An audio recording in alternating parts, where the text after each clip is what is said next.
ചെറിയച്ഛന്റെ മകളാണെങ്കിലും അമ്മ ആ അമ്മാവന്റെ പെങ്ങളല്ലേ? എന്നിട്ടെന്താ ഇതുവരെ ഒന്നും അന്വേഷിക്കാതിരുന്നെ? മോളെ, ഞാൻ തന്നെ ദേവേട്ടനെ നേരെ ചൊവ്വെ കണ്ടിട്ടില്ല. വായന, പഠനം, അന്വേഷണം ഇതില് മാത്രമായിരുന്നു മൂപ്പരുടെ ശ്രദ്ധ. ഇപ്പോഴാ ഇങ്ങനെയെങ്കിലുമൊക്കെ സംസാരിക്കുന്നത്. പണ്ട് ആരോടും ഒരക്ഷരം മിണ്ടില്ലായിരുന്നു. പണ്ട് എനിക്കൊരു പുസ്തകം തന്നതായിട്ട് ഓർക്കുന്നു. 6ാം ക്ലാസ്സിലോ മറ്റോ പഠിക്കുമ്പോഴാ. 6ാം ക്ലാസ്സിൽ പഠിക്കുന്ന എനിക്ക് തന്ന പുസ്തകം ദസ്റ്റോയിവ്സ്കിസിന്റെ ബ്രദേഴ്സ് കർമസോവ്. വായിച്ചു പഠിച്ചോളാൻ പറഞ്ഞു. എന്തായാലും എനിക്കുടനെ പോകേണ്ടി വരും. അതെന്താ? പ്രതാപേട്ടന്റെ അസുഖം എന്തായാലും ദേവേട്ട മാറ്റും. ബോധം വരുമ്പോ പ്രതാപേട്ട എന്നെ കണ്ട ആകെ പ്രശ്നമാവില്ലേ? അതുകൊണ്ട് അസുഖം മാറുന്ന ആ നിമിഷം ഞാൻ സ്ഥലം വിടും. ഋതുവിന്റെ മുഖേരണ്ടു.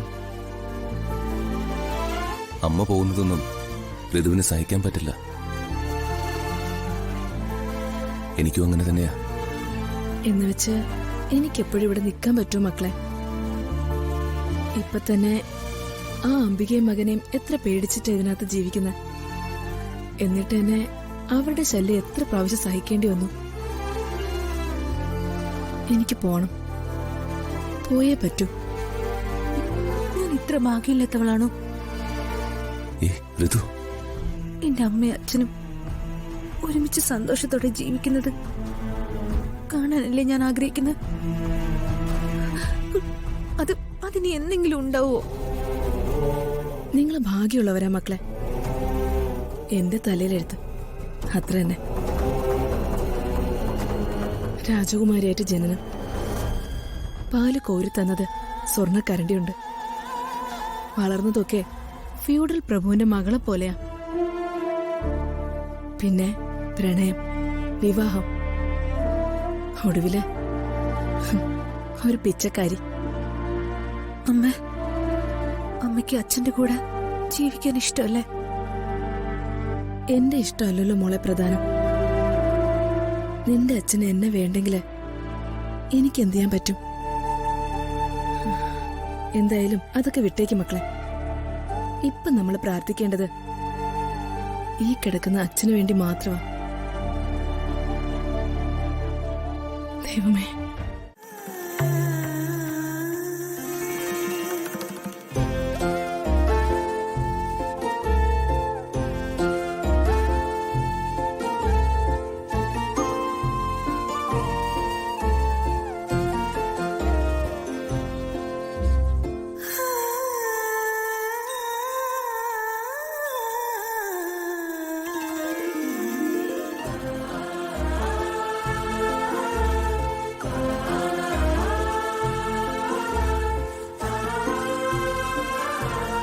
രാജു എന്നെ കാത്തു നിൽക്കുമായിരുന്നു. ഇല്ല, എന്തെങ്കിലും സഹായം വേണോന്നറിയാൻ. രാജുവിന് വല്ലാത്ത മാനസിക പിരിമുറുക്കം ഉണ്ടല്ലോ, ടെൻഷൻ ഉണ്ട്. രാജുവിന്റെ ഉള്ളിൽ ഒരു വലിയ സംഘർഷമുണ്ട്, ആത്മസംഘർഷം. എനിക്കറിയാം, അത്ര വലിയ ഇഷ്ടമാണ് രാജുവിന് പ്രതാപനെ. ഞാൻ പ്രതാപനെ രക്ഷപ്പെടുത്തുമോ എന്ന് രാജുവിന് സംശയമുണ്ടോ? അങ്ങനെ സംശയമൊന്നുമില്ല. സംശയമില്ല എന്ന് രാജു പറയുമ്പോഴും രാജു എന്നെ സംശയിക്കുന്നുണ്ട്. ഏത് കാര്യത്തിനും ഉറച്ച വിശ്വാസമാണ് രാജു വേണ്ടത്. വിശ്വാസത്തോടെ ചെന്ന് ഒരു മലയോട് മലയെ മാറിപ്പോവുക എന്ന് പറഞ്ഞാൽ മല മാറിപ്പോകും എന്നാണ് ബൈബിൾ പറയുന്നത്.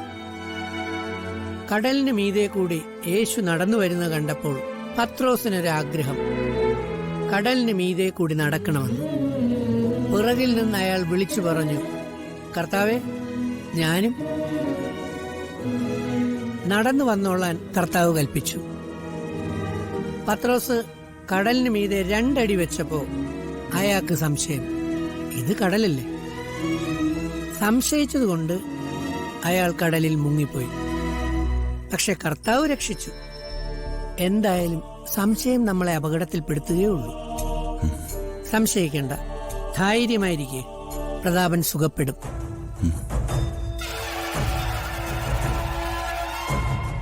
പിന്നെ സിദ്ധവൈദ്യം, ഒറ്റമൂലി, ഓർമ്മ ചികിത്സ, ഇതൊന്നും നടക്കാൻ പോകുന്നില്ല. നടന്നാലും അതുകൊണ്ടൊന്നും വർമ്മയുടെ മർമ്മം നേരെയാവാൻ പോകുന്നില്ല. പക്ഷേ ആള് നിസ്സാരക്കാരനൊന്നും അല്ല. ഹ, വലിയ ബുദ്ധിശക്തിയൊക്കെയുള്ള ആളാ. നോട്ടം കണ്ട പേടി തോന്നും. സത്യം പറഞ്ഞാൽ ഞാൻ പേടിച്ചുപോയി. ഇവൻ ഈ സൂര്യമംഗലത്തെ ആരാന്നാ പറഞ്ഞേ? മഹാദേവവർമ്മയുടെ ചേട്ടന്റെ മോനാ. ഓ, അതായത് പത്മാവതിയുടെ സഹോദരനും പ്രതാപന്റെ അളിയനുമായിട്ട് വരും. അതെ, ഈ ഡോക്ടർ ദേവദത്ത് പണ്ട് സ്വത്തൊന്നും വേണ്ട, പഠിക്കാനുള്ള കാശ് മാത്രം തന്നാ മതിയെന്ന് പറഞ്ഞ് നാടുവിട്ടു പോയതാ. പല രാജ്യങ്ങളിലും കറങ്ങി നടക്കുമായിരുന്നു. ആരോ പറയുന്നത് ഞാനും കേട്ടു. ഇയാള് ഈ വെള്ളത്തിൽ സ്വാമിയെ മറ്റാണ് അല്ലേ? ആ, കായലിലും കടലിലും ഒക്കെ മാസങ്ങളോളം മുങ്ങിക്കിടക്കുന്നാ പറയുന്നേ. പച്ച നുണ. വെള്ളത്തിലൊക്കെ മുങ്ങിക്കിടന്നാലേ ഇവൻ ശ്വാസം കിട്ടാ ചത്തുപോകില്ല. ഇവൻ ഈ വെള്ളത്തിൽ സ്വാമി എന്നറിയപ്പെടുന്നതേ നല്ല വെള്ളം അടിച്ച് നടക്കുന്നോണ്ടായിരിക്കും. ഞാൻ കേട്ടിടത്തോളെ ഇവൻ ഒരു വട്ടന. ഇവൻ ചികിത്സിച്ചാലേ വർമ്മയ്ക്ക് ഇത് കൂടാതെ വട്ടുകൂടെ പിടിക്കും. എങ്ങാനും പ്രതാപൻ എഴുന്നേറ്റ് വരൂ ആനന്ദപിള്ളേ.